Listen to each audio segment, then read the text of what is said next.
The longer I teach calculus, the more convinced I am that having a deep understanding of what a function is really, really key to actually getting and actually understanding what calculus is about. So it's no surprise that one of our first lessons of the year, one of the first, several assignments that we do are about functions and the different things that we can do with them.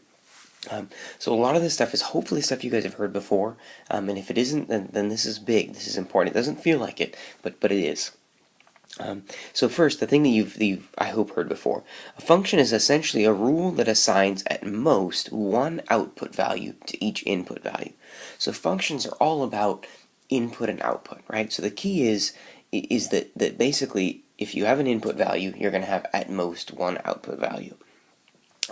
And so we will often say something like y is a function of x if for each input x value that you do, you will have at most one output value. It's okay to have 0 output values.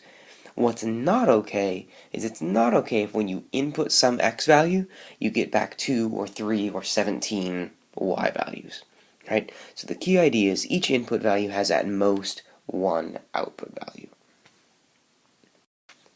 So one way of sort of testing your knowledge of that is to think about this example, right? I want you to use the language of functions, and that's key to me. Use the language of functions to explain clearly why each of these two graphs either is or is not a function.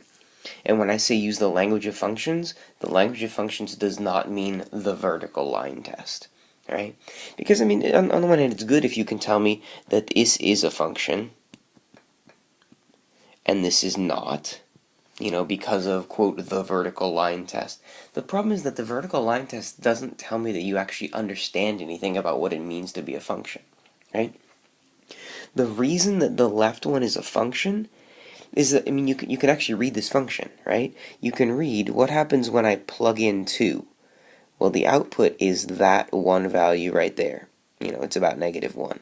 What happens when I input negative about a half? Well, my output value is about 0. What happens when I input 3? My output value is about 0.8. You notice that for each input value that you pick, there's only one output value, right? Whereas take a look at the right function. What happens when you input the value of 1/2? When I plug in 1/2, my output value is maybe a half, or maybe 1.8, or maybe -1.4. And to be honest, that's horrible. That's a whole lot of ambiguity, and I'm not okay with that in math, right? So the reason that the right one is not a function is because there are input values, for instance 0 or 1/2, which have multiple output values. Whereas in the left function, every input value has only one output value. That's the kind of reasoning and the kind of language that I want you to use to be able to talk about a function. The next thing I want to talk about is function notation. So this, again, is probably something that you've seen before and heard before. I just want to make sure that it's really, really clear here as we go through it. So my first question is, what does f of x equals 3x minus 7, what does it actually mean? And I don't know that I expect you guys to be able to answer that question, but I want us to be able to have a dialogue about that, right? When somebody writes this thing down, what are the different components and what do they mean? So first things first, what does the f mean? In my mind, this is effectively the name of the function. This function is named f. Other functions are named g. Some functions are named k. For that matter, we could have a function that's named function. We could call it function x.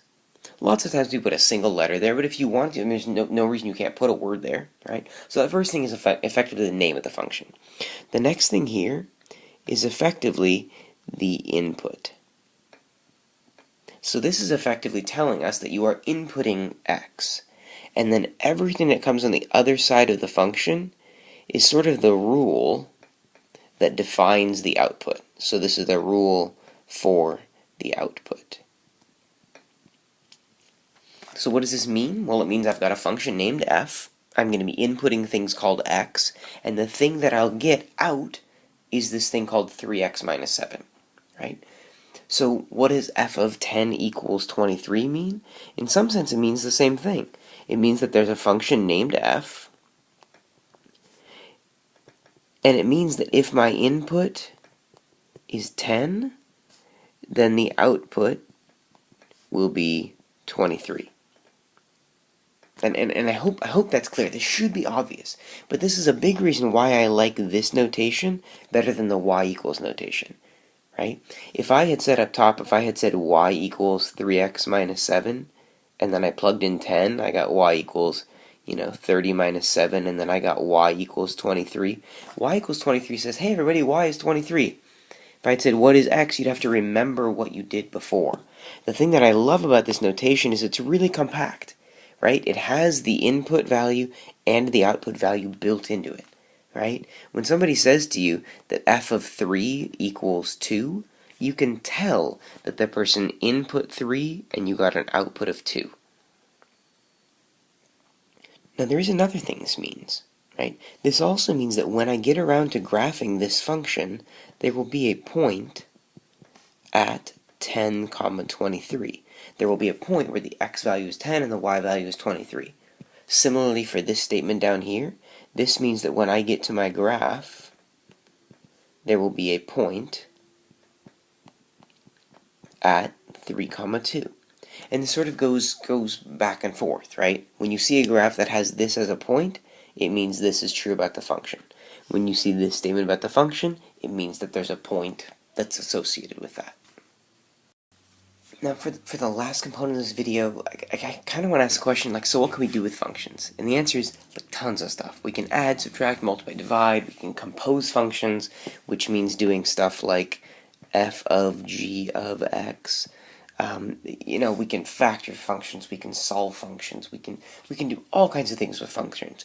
And the few that I want to talk about, and it's actually going to be in the next couple of videos, I specifically want to talk about simplifying. So I want to talk about how to simplify functions. I want to talk about what it means to evaluate functions. These two things are going to go together. And the last thing I want to talk about is graphing functions. And when I talk about graphing, when I get there, I'm actually going to say something silly. I kind of want to call this like super evaluating. And I hope to make sense of that in the coming videos, but know that in the next few videos I'm going to be talking about what we do with functions. Specifically, what's the difference between simplifying and evaluating, or why does it matter, and then talking about graphing and how graphing sort of means super evaluating. So I'll see you in those.